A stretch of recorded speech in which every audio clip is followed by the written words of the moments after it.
Hello,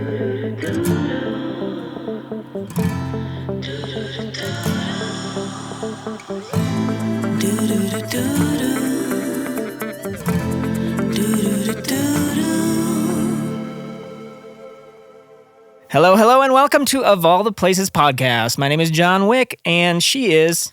I'm Katie. Katie over there, and Ben on the flip side. This week, our guest, we had to pull a little bit of a bogey because Katie just kept talking. You know what?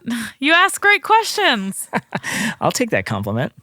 But so this episode is all Katie. We want to introduce ourselves a little bit so that you guys understand where we're coming from and our backstory. This is so you can find out how unqualified we are to be doing this. But we mean well. And you might learn something. We're going to power through it. Yep. We've got this. Mm-hmm. So this week, one of the coolest things that I think you shared with us was, from my perspective, I angle from the creative side of things. So I love your band, Desperate Electric. Everybody needs to go see you. Stick around for more from our guest. It's me. Everyone needs to go see your shows. Right after this. Get on the internet, website, Instas, all of that fun stuff, because you guys are a vibe. And what I really enjoyed is what you shared about how Desperate Electric kind of came to be, and your whole vibe. Aww. That's what I'm going to take away from this, because you guys are badass and I'm into it. Thanks. So we're just out here vibing. Well, thanks for your time, Katie. Let's get to it. I hope you enjoy the episode. Let's boogie. Woo. Of all the places, of all the places, of all the places, why here? Katie, I feel as though this first episode we should probably introduce ourselves, each other. I'm going to put you in the hot seat. Oh my gosh. With your little nubbins, you're on it. Well, yeah, they bring me powers. My space buns bring me powers. How do you tell me about the buns? My space buns? Yeah. Where does that come from? Well, when I take out my hair extensions, I get depressed. And because I no longer have beautiful, luscious, flowing locks like my husband Ben, because I have super thin hair.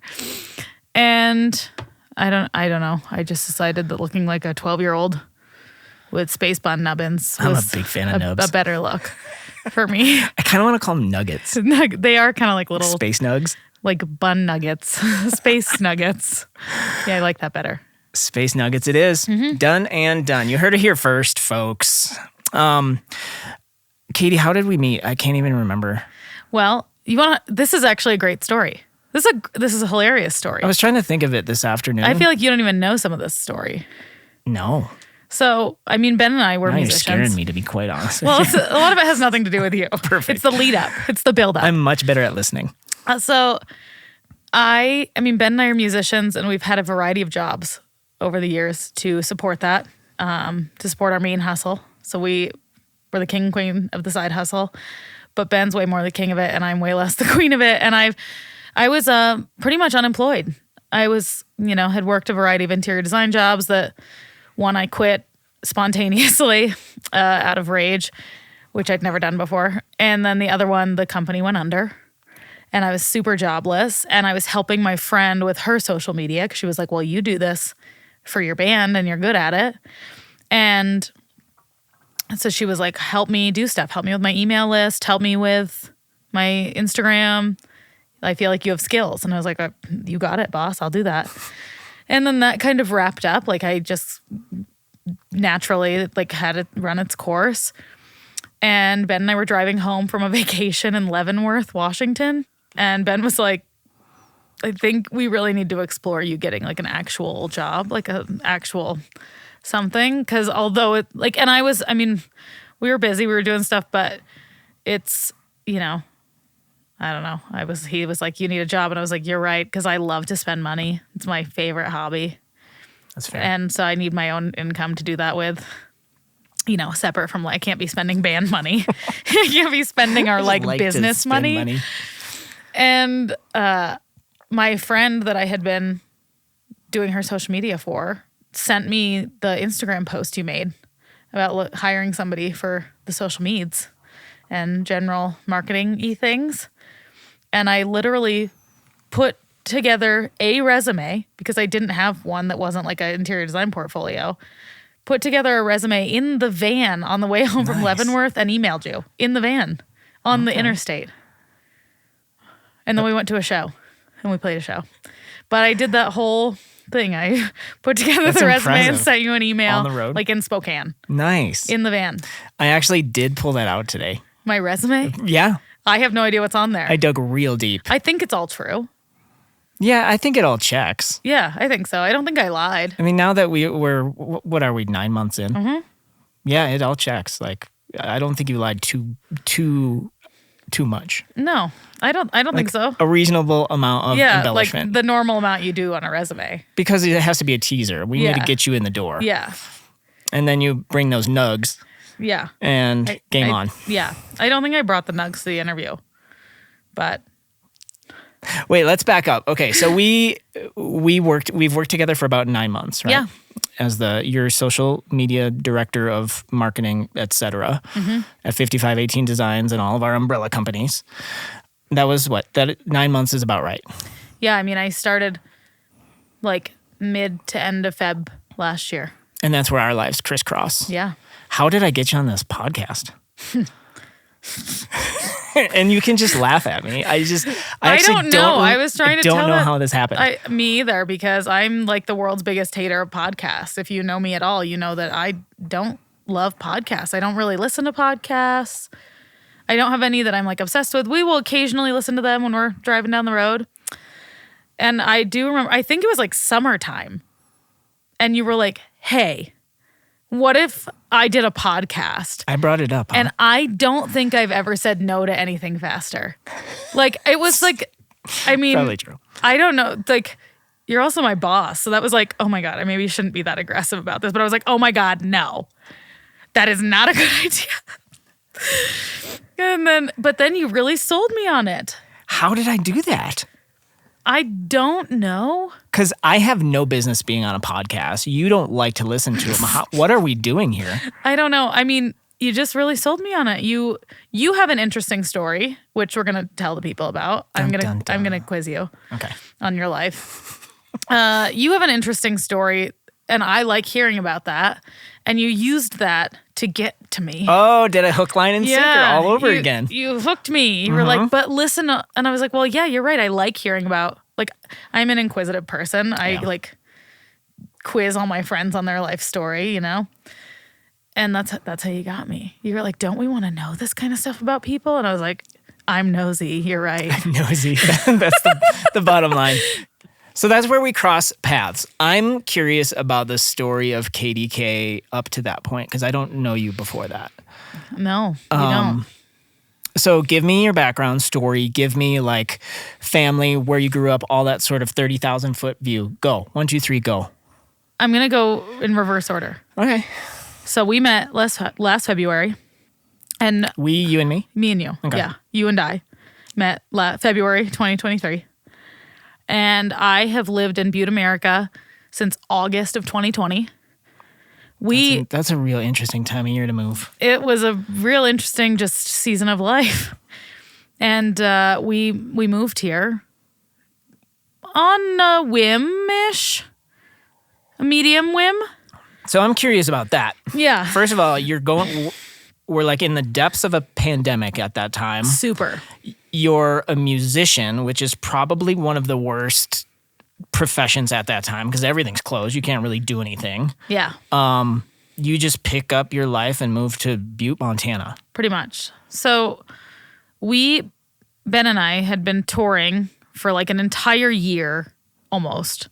We like moved out of our apartment we were living in Bozeman, got a storage unit, put all our stuff in there, and lived in our van for from June of 2019 to March of 2020.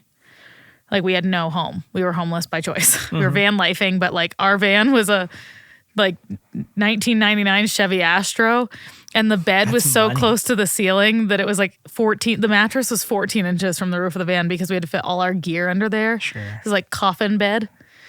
It was terrible. Is van life what it's cracked up to be? No. Yeah, I'm kind of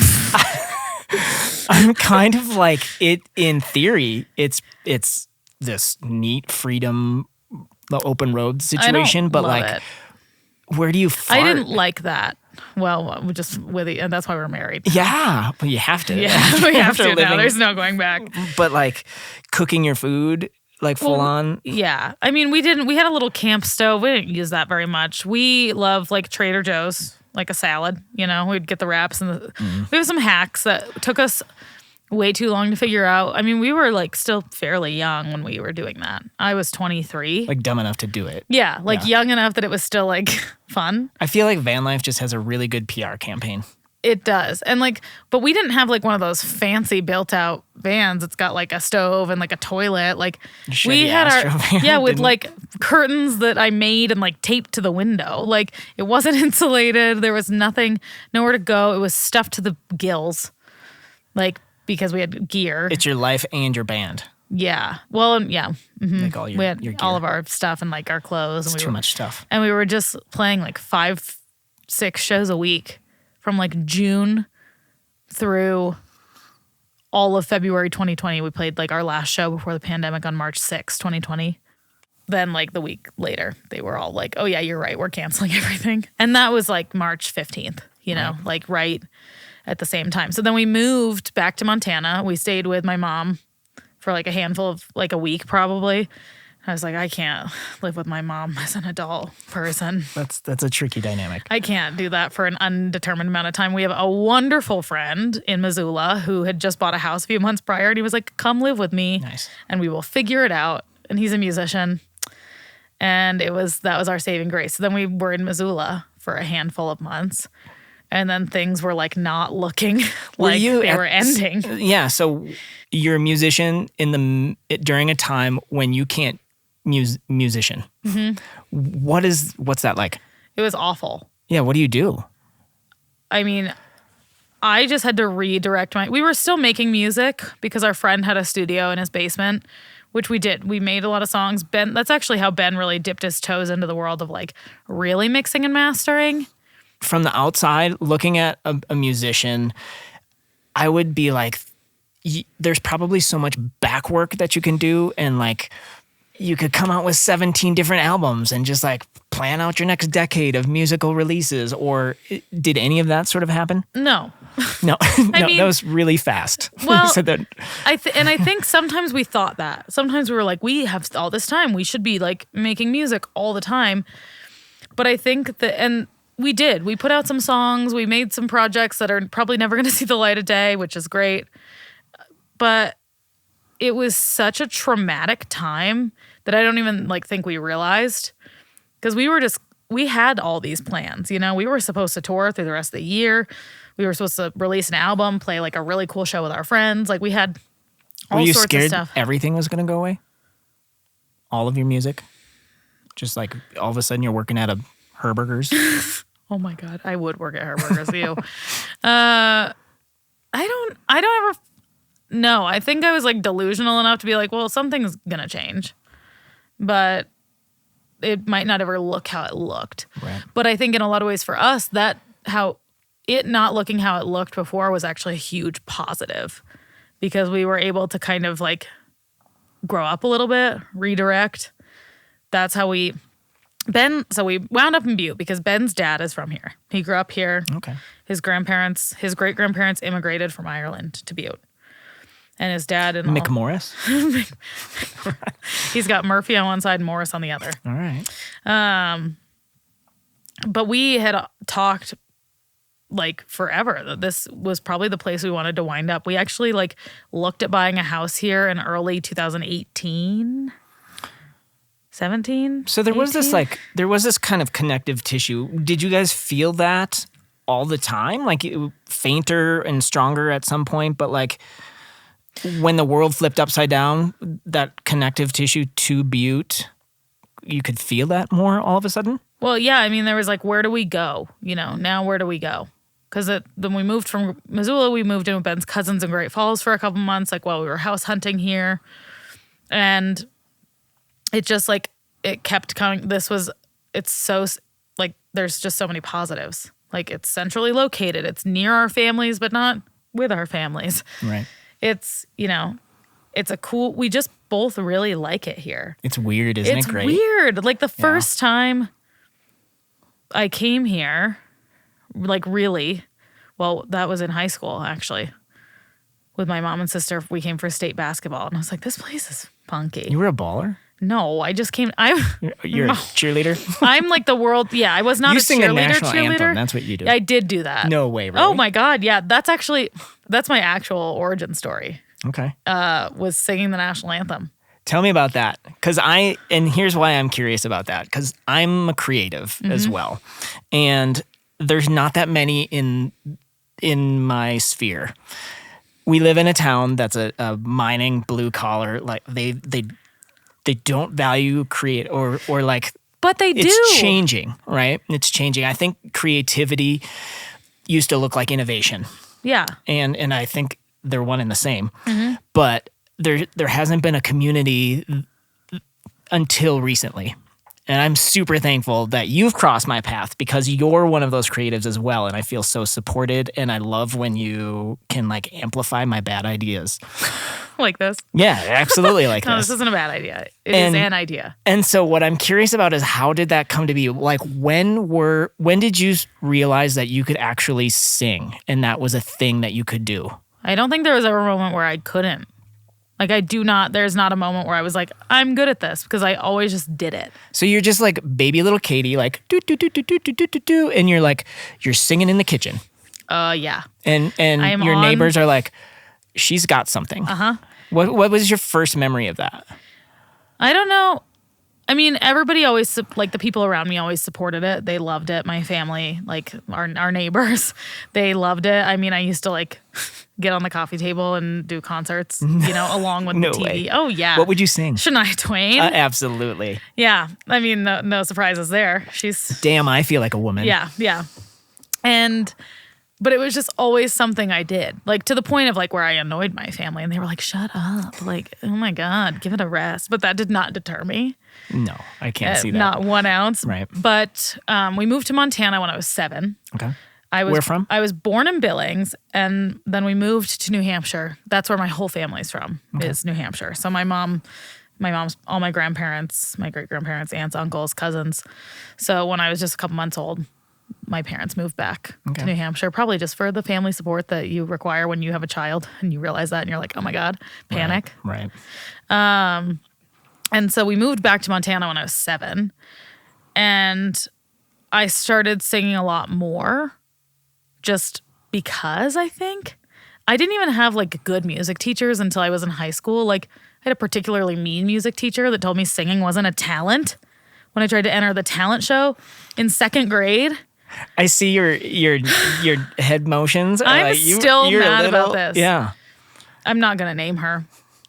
But she left an impression on you. She did. My friend hula hooped beside me because I had supportive friends. And I sang in the talent show, and it's a core memory. And for me and other people who have come to our shows and talked about that performance that they remembered from 20 years ago. That's awesome. And I just started singing a lot more, and then we started rodeoing because that was something my dad was super into and just got my sister and I into. And I started singing the national anthem at like the rodeos. With chaps on? Tell me you wore chaps. Well, on occasion. I did baby chaps? Yeah, I actually have a great photo. I'll bust it out sometime. I sang at like this weird Western fashion show auction. What? It was like a charity event in Great Falls. And I wore like this whole outfit. It was like How a vest. old were you with at this chaps. time? I was probably like 8 or 9. No way. That's Oh, adorable. yeah. Like I've got some really good. I had outfits. Of course much you like did, I yes. do.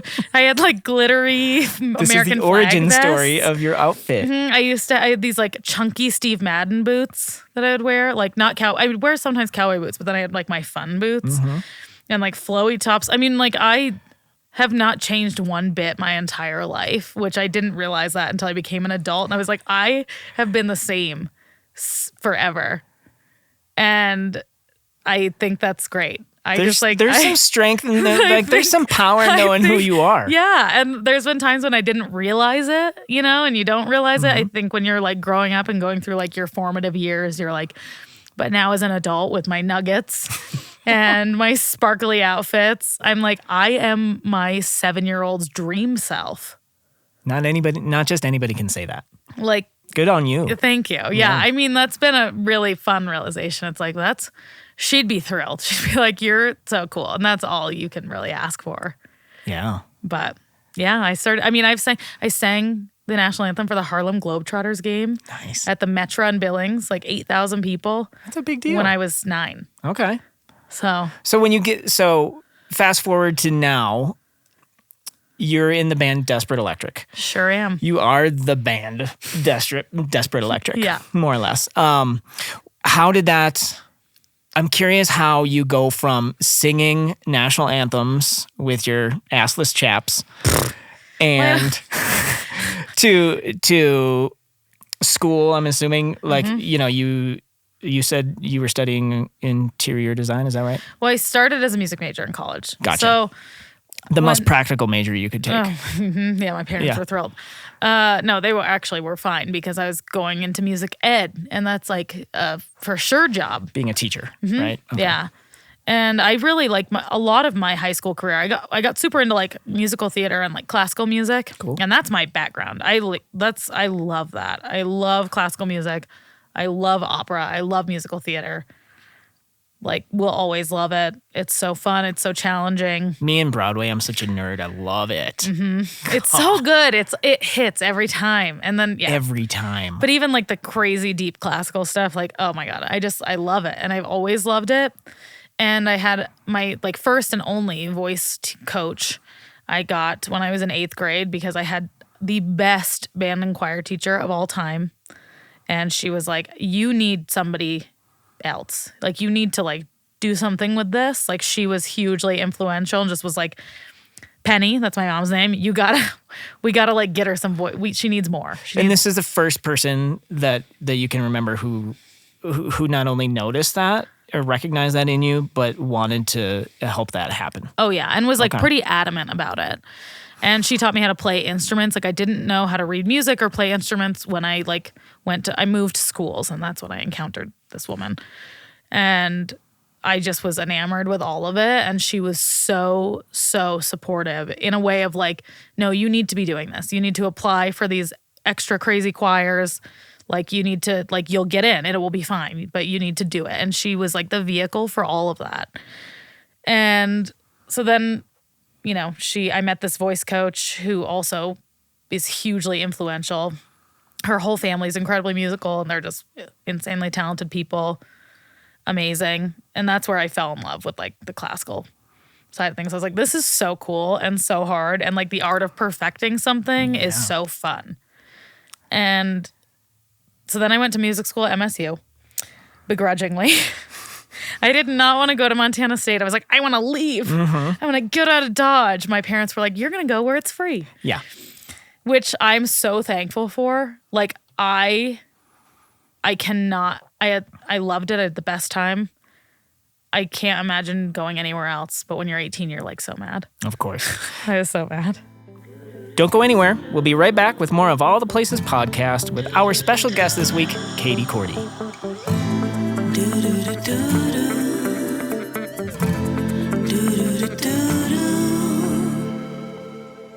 Kayti, when we work uptown, there's not a whole lot of places better than Metal's Sports Bar and Grill. Like lunch specials. Are you kidding me? This is a hot take. There's nowhere better. I love Metal's. Metal's is a place you always go when you need to go eat in Butte. You haven't stopped talking about the pot stickers tonight. I haven't. I've brought them up 3 separate times. The pot stickers are amazing. And it's the anchor. It's an anchor in Uptown. It truly is. It brings people in. It's got killer sports bar vibes. But what I dig the most are the specials. Things like Korean food, Vietnamese food, and you guessed it, pot stickers. It's everything I've had there is so good. Every time we have friends and family come visit, we take them to Metals. And it's got a Butte vibe, which is cool. So It's super cool. Metal Sports Bar and Grill. We'll see you uptown.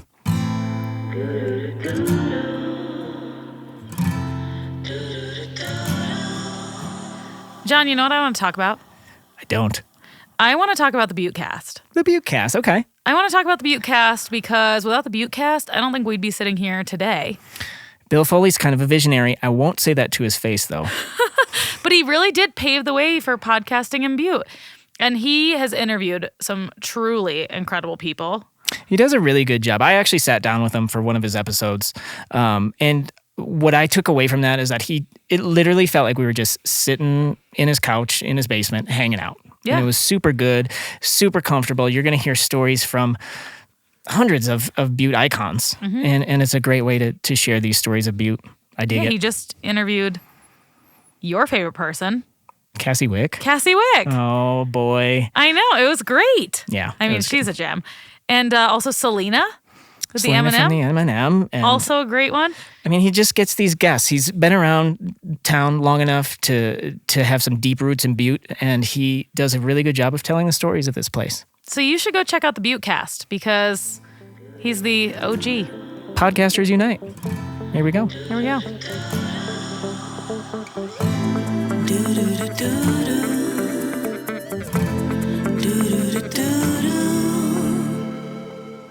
Looking back at this time of your life, do you feel like you're lucky Yeah. to Well, just in a lot cross of ways. paths with the right people at the right time in the right place? Yeah. But I believe that I'm lucky, but also I believe that that's just going to happen anyways. You know, like life is just going to happen how it's supposed to. So kind of whether I wanted to or not, Yeah.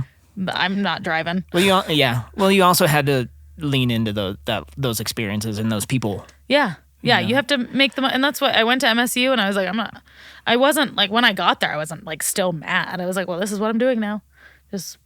I don't need to go to like, and I'm so great. I loved it. And I started there as a music ed major. And 2 years into that, I had a whole panic attack about being a teacher for the next 30 years. I know what that feels like. Oh my God. I know exactly what that feels Oh like. my, I was like, no. Oh my God, no, I don't want to that. Because I you fe- didn't see yourself in a classroom, or that wasn't where your passion lies? I think it was a bit of both. And also the sheer panic of like, with that is like the main, that's the only thing you can do with that degree. Right. That's your job. And That's your job for the rest of time. and you can't be pigeonholed. No, I think it was the idea that was like what I was going to have to do for the next 30 years. Okay. Because I do, like, I think I would love being a teacher and like a choir director. And like, there are parts that I'm like, I love that. I've taught lessons. Like, I enjoy it. I think it's fun. I think it was the idea that like, I felt trapped Okay. in that. And also I was like, It's well, daunting at that age. this is just brutally honest. I didn't love a lot of my classmates in music school. And I realized very quickly that those were going to be the people I was teaching. And they're just not my people. And I don't think that's like a bad thing. Like they have their place and those are their people. But I was like, I don't fit here. In a way of like, I don't want to spend my entire professional career with like these people as my coworkers and peers. and forcing it. And forcing it. I don't think I will like this long term. Well, your creativity will be stifled, and that's not who you are. Yeah. And then all of a sudden, who are you? Your identity that has existed since you're 6 or 7 Yeah. is like squashed, and that's terrible. Yeah. So then mid-year, Good realization, though. yeah, I'm so grateful because mid-year I switched to interior design, like, which was everybody was like, that's not similar. That's a left turn. That's a left turn. I loved it. I loved every class I took. I loved my peers.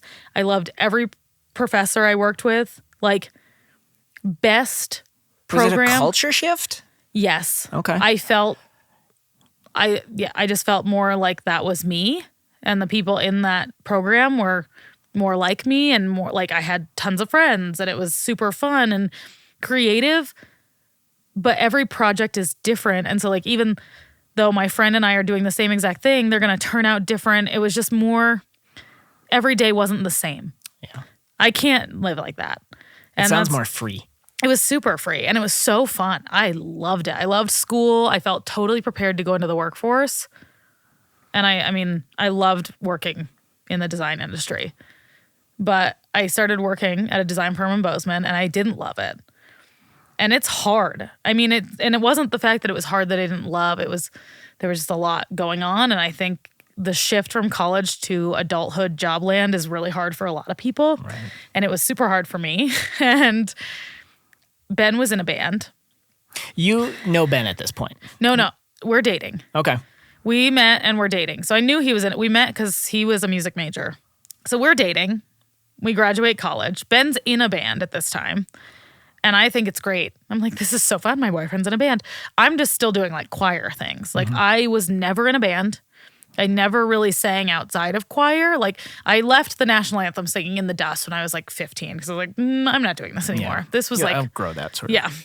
And so I was just a little choir opera girl, like classical only.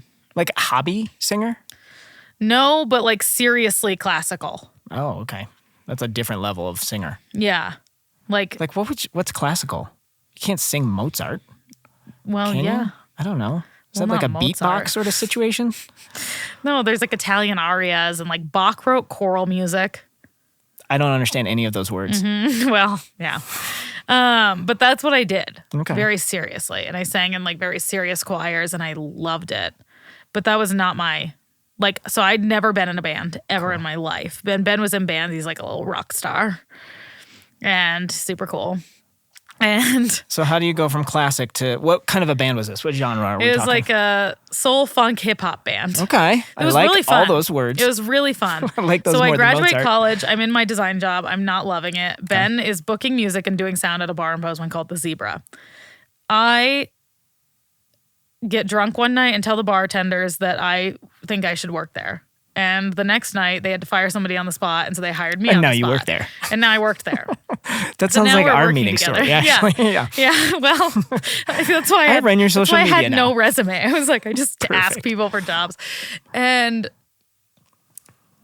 we also I would go to band practice and hang out with the dudes.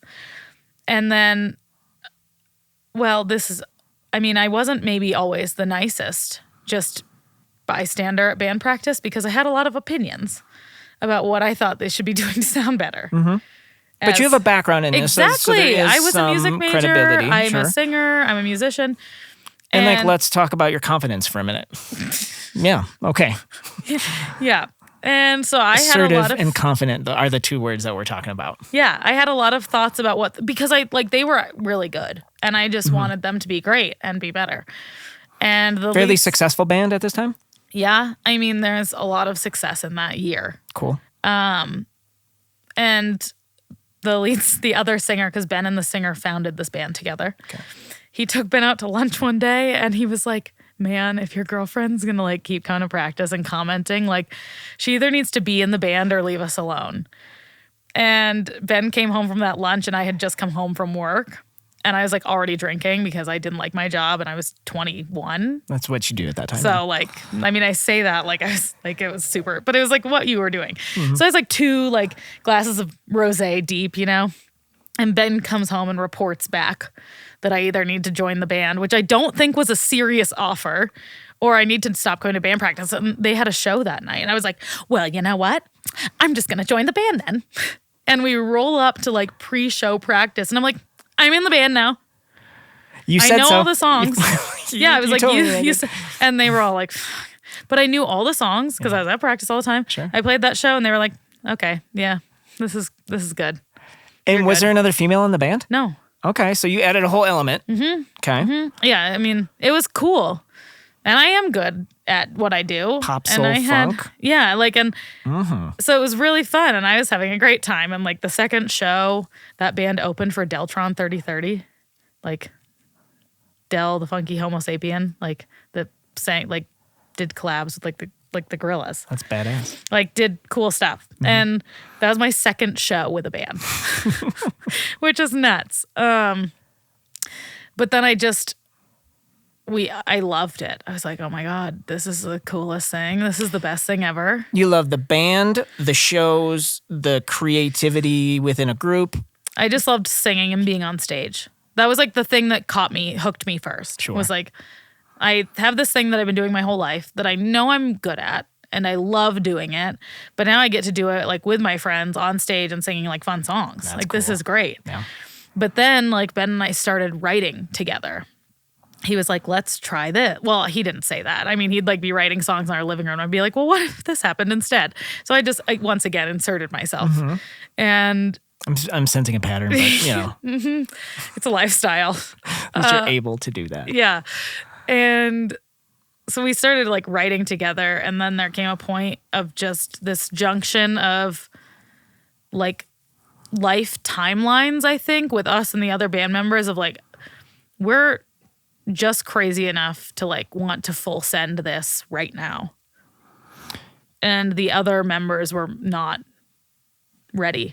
They weren't ready to do that. Sure. Like, and so we Was there some tension with that kind of decision? yeah. There wasn't no tension. Well, as with group dynamics, that's a given. Yeah. And I think people thought that I was stealing Ben, that I was yokoing him out of the band. But I mean, I don't know. The shoe fits, I guess. But passions take you in different directions. Yeah, and right? it's obviously something he wanted to do also. Like Ben is a lifelong musician. He's been in bands his whole life. Like he needed to go. He needed to like put the pedal to the metal and like start. You can't just sit around and wait for stuff to happen. Right. Even if you're making like not the best decisions, just like making decisions and moving forward is better than nothing. Absolutely. And I'm just a pedal to the metal kind of gal. And so I was like, we're going to do it.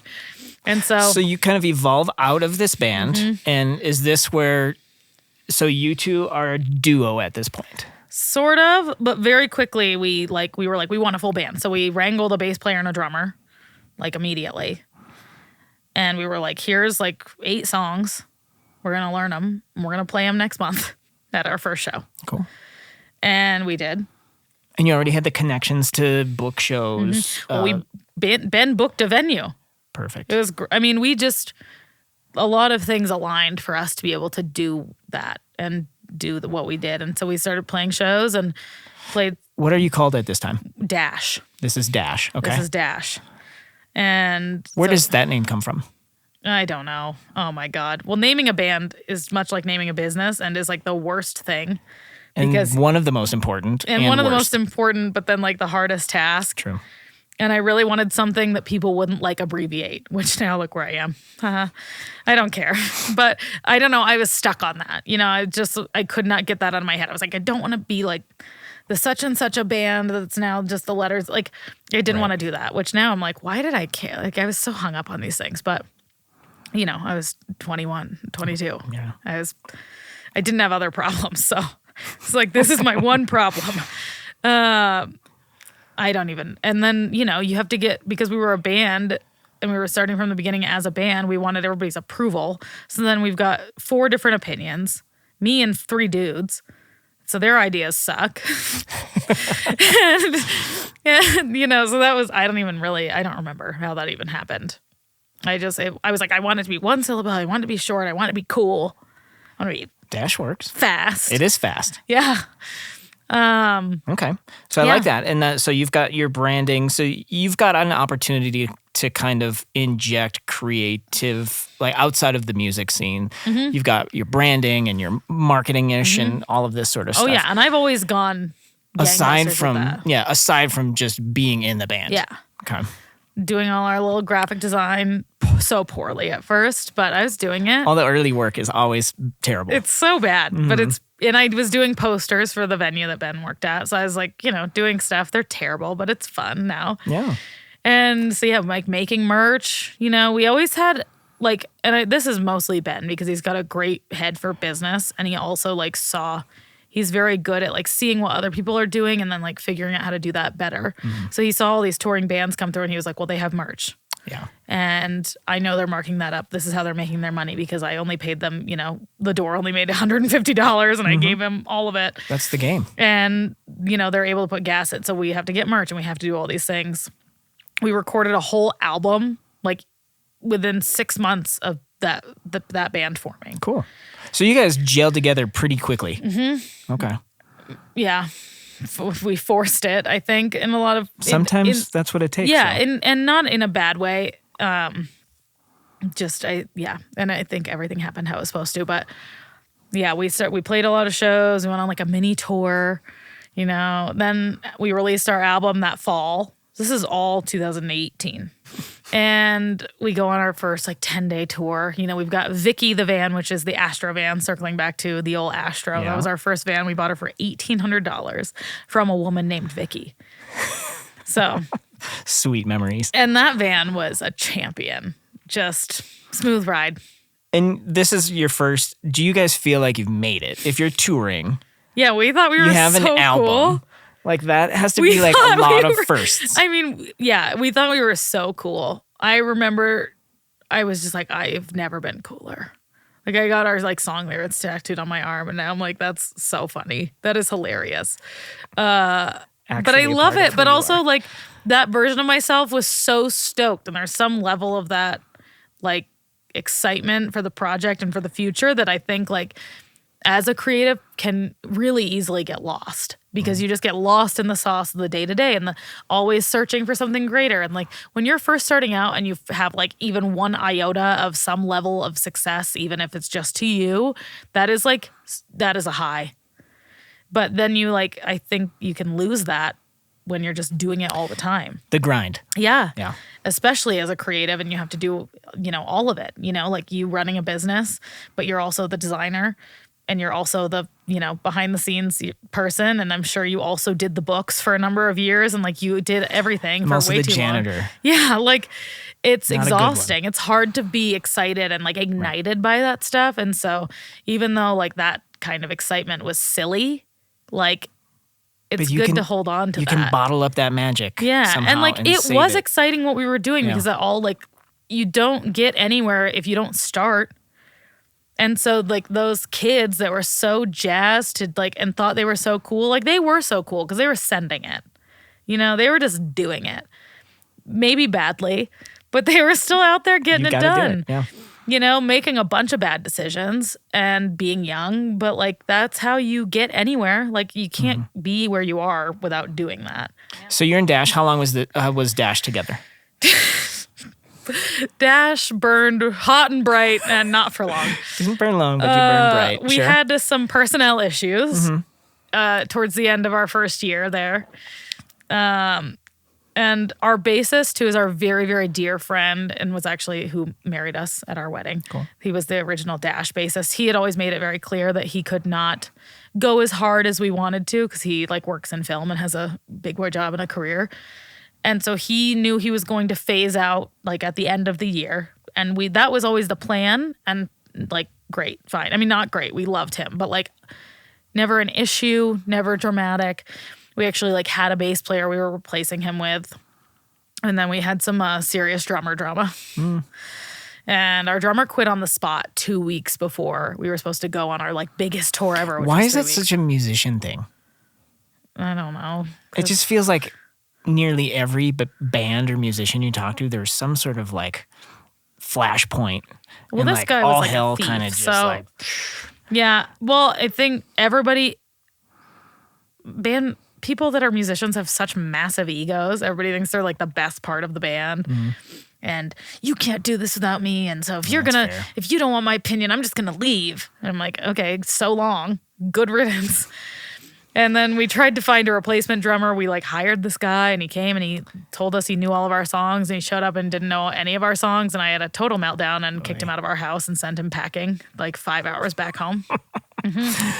So in the end, we pivot out of Dash. We tried to keep it together. We had a variety of drummers and it was in that time that I learned how to play bass. Okay. And you didn't have this, you didn't? No, never. You were just singing But Mozart. Then our bass player was like, I have to quit. And honestly, Ben and I were like, that's fair. This is tumultuous. Fair. Please leave us in our misery. Makes sense. We don't blame you. Get out of here. So you learn an entire new instrument just so that you two can continue playing together? We had a drummer lined up for a big spring tour. We didn't have a bass player. And so Ben was like, well, 4 strings. You got two hands. this, sis. Yeah, he's like, one note at a time. He bought me a bass. It was actually our old bass player, Carl, like sold us a bass and an amp.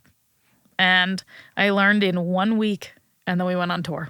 Do your fingers hurt playing the bass? This is a dumb question. Yeah, but well, I they remember did. playing my guitar and learning, and so it's just like bloody fingertips. I've never had that. I've never gotten a blister. Okay.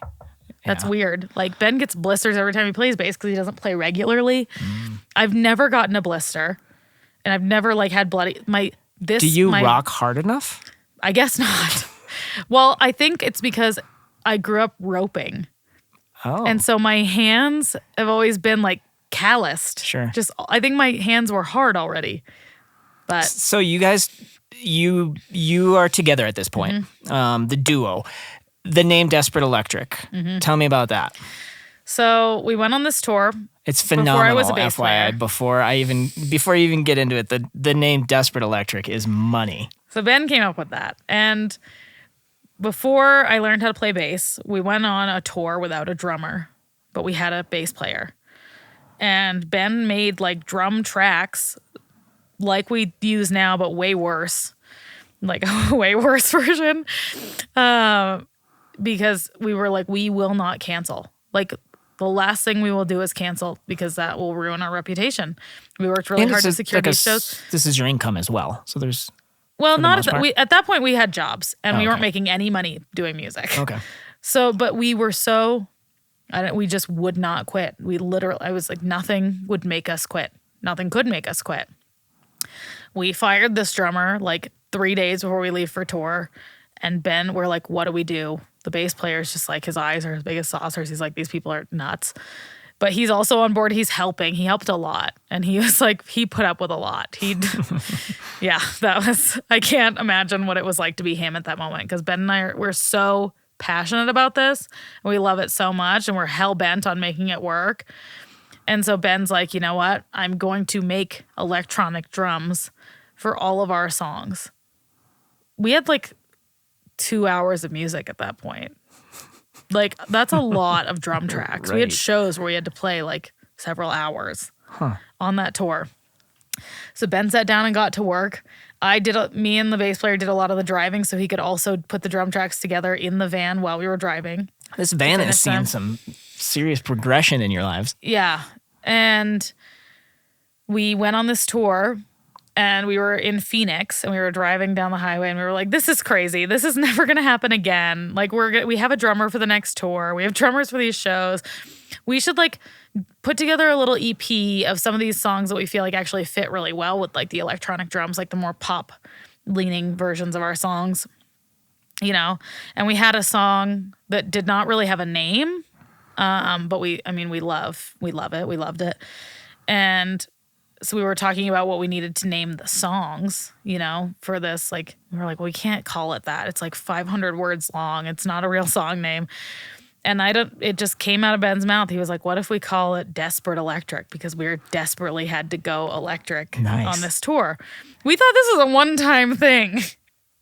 So then we come home from this tour and we put together this EP, which exists on the internet. And there's a song called Desperate Electric, and then the EP was titled Desperate Electric. And we continue on being Dash. We have drummers. We go through some other tours. And then June of that year, we had our like the umpteenth drummer quit for probably decent reasons, but not good enough for me. And we were like, if we want to do this as hard and as aggressively as we want to, I think we have to go it alone.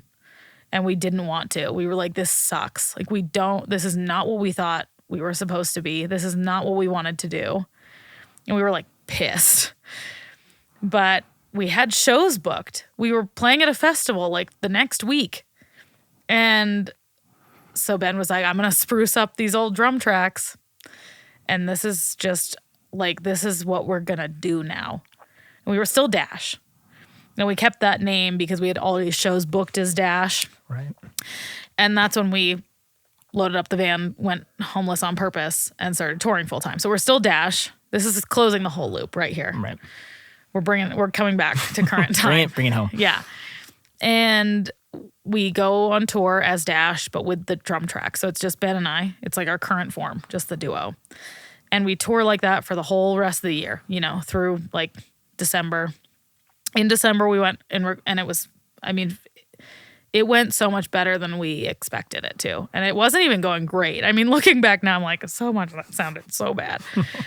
But it was tour, you know, it was going. It was going better than we thought. We were enjoying it. We were writing more music that made more sense with electronic drums. We were liking that music more. And then we went and recorded an album in Astoria, Oregon. And it was just the two of us and Ben's best friend from high school, who's also an audio engineer.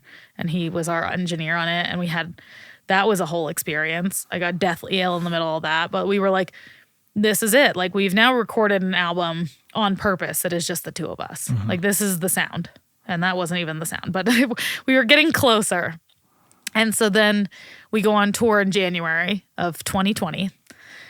And we're touring and we're in Tucson with some friends. And I was like, Ben, I just don't think we should be called Dash anymore. Like, that name feels so far from what we are now. You've almost outgrown it. Yeah, it just felt like a away. totally different time, totally different music, a totally different vibe. And Ben was like, well, what are we going to change our name to? And I was like, well, I think the only possible answer is Desperate Electric. Like, that sounds like a band name. It's way cooler. Yeah. It's, you know, also like searchability on the internet. Dash.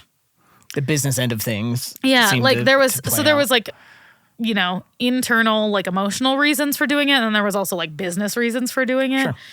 And so then we were like, we're going to go through a whole rebrand and release our next album as Desperate Electric.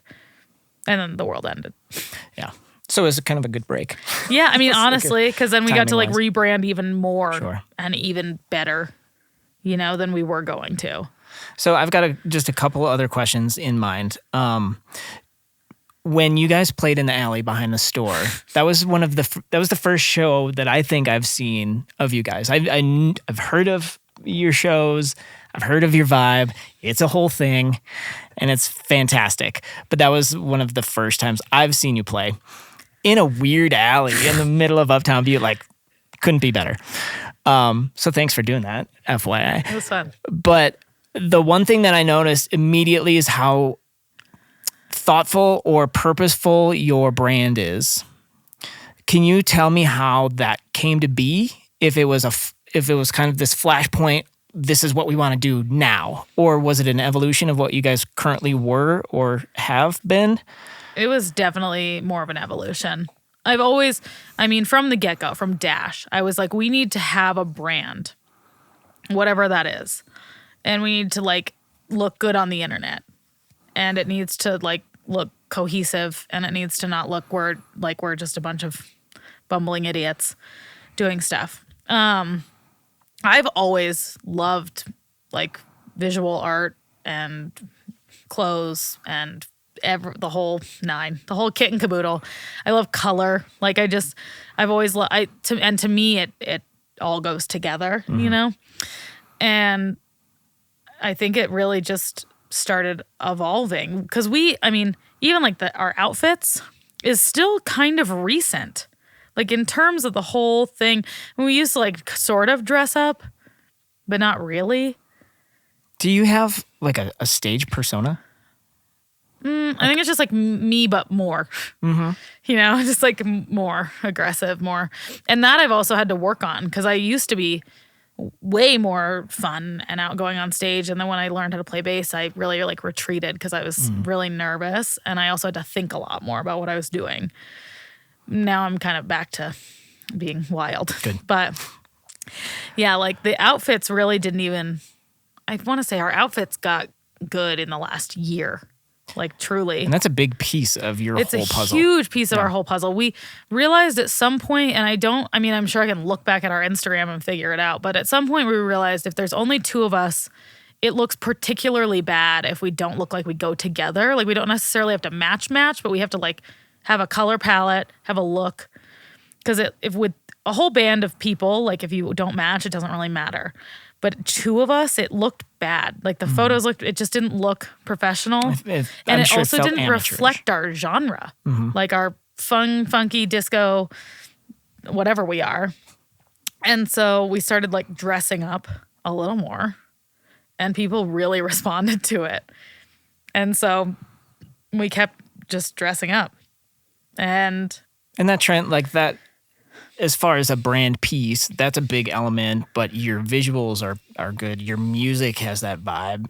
Your website has that vibe. Your posts online have that kind of personality as well. So we just try to, I don't know. I love it. I think now I just do it inherently. But I also, I try to be so I think it just happens naturally now, but I try to be very thoughtful about everything we do when we do like a music video or do a photo shoot. Like I want it to always feel like us. And so I think we're just evolving into more of like who we are at our cores, which is really cool. And well, it comes across. I will tell you that. So good job. Thank you. One of my first reactions, I'm like, God, they're just so. I just want to get up in between them and wiggle a little bit. I'm like, that's how I feel right now in this alley. So that's where I came from. Yeah. One last question before we wrap this up. Being a couple in working together, like you've got this business, you've got this creative, you've got all the other pieces that make up a successful band, and I'll call you that, whether you guys think it or not.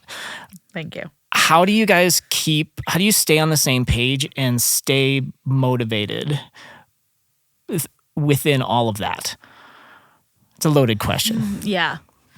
Neither one of us really has too hard of a time being motivated. And it doesn't seem that way. Which is, I think we're both very, very lucky. We have our moments of weakness where we're like, what are we doing? Is this, but that is like so fleeting. That lasts like 2 hours tops. We're both just we want this so badly. We love it so much that the motivation is just like happening, whether we want it to or not. We can't not work. We can't sit still. And like, I don't say that to brag because it sucks. We're like, oh, we don't have plans on Christmas Eve. Let's work on a song. But we're excited. Like, that sounds great. That's like, I want to do that. I want to do stuff all the time. We have to remind ourselves to take breaks because that's important, but we're bad at it. Right. But that's I think the trickiest part about being a couple is that we forget that we're not just business partners sometimes. Right. Because we're both so into this and so passionate about it that like we forget that now we're married, but like forget that we're like, that came first, like our relationship and our love came before any of the music stuff. Because we were dating for 2-ish years before that happened. And we have to, that's the hardest thing to remember. But we also yell at each other all the time but only about work. We would not fight if we didn't like work together. We would have nothing to fight about. But we're just both, we're both Aries. There you go. So we're fiery. We tell people that, and like astrology girlies, like their eyes are like, oh my God. I'm like, it's fine. We'll be fine. That goes against the stars. It's just loud. It's just like, everything's like got a volume to it, but it's not always like, it's not negative. It's just loud. But it's hard. But also I think we're so lucky because we have friends who are musicians who their partner isn't a musician, or maybe isn't even like is, but isn't in their band. And no matter how supportive their partner is, it's not the same as having somebody that's going through it with you, because no matter what, like it's a rare occasion that we're both like, oh my God, what are we doing? This sucks. Everything is terrible. I want to quit and give up and whatever. I don't think that's ever happened where we've both been having those feelings. And so we always have another person that's right there being like, nope, we're not doing that. Yeah. I need you to get it together here. Super important. But it's also like, and not just coming from the place of a supportive partner, but coming from the place of like, this is also my thing and I need you to get it together. And we need to work through these feelings because I need you and we need each other. But I think we're so lucky to have that, because I don't like, it would be so hard. It's so hard to go it alone, It's nice having that kind of safety net, support Yeah. behind you. Yeah. Horsepower. And look at that. That man's hair is horsepower. It is fully Good horsepower. Lord, it's beautiful. It's only that hair is, yeah. He's a vision. He's a vision. Can we that talk hair more is about the Ben? driving force. I mean, I love talking about Ben. He looks so cool. Well, thank you so much, Katie. This has gone way too long. Yeah, what are we doing? This episode is all you. I guess we have to do all you. That's perfect. We'll figure that out. We got time. But yeah, thanks. Of all the places, I am super thankful that yours and mine have intersected. I truly am. I think you're a badass, and I'm glad you're on my team. Katie K, ladies and gentlemen. Of all the places, I call Butte home. There you go. Thank you for listening to Of All the Places podcast. We're produced by Morris Mountain Studios in partnership with 5518 Designs. Our theme music is by Desperate Electric. We hope to see you soon. Thanks so much, and be well out there. Be well and be wise. There it is.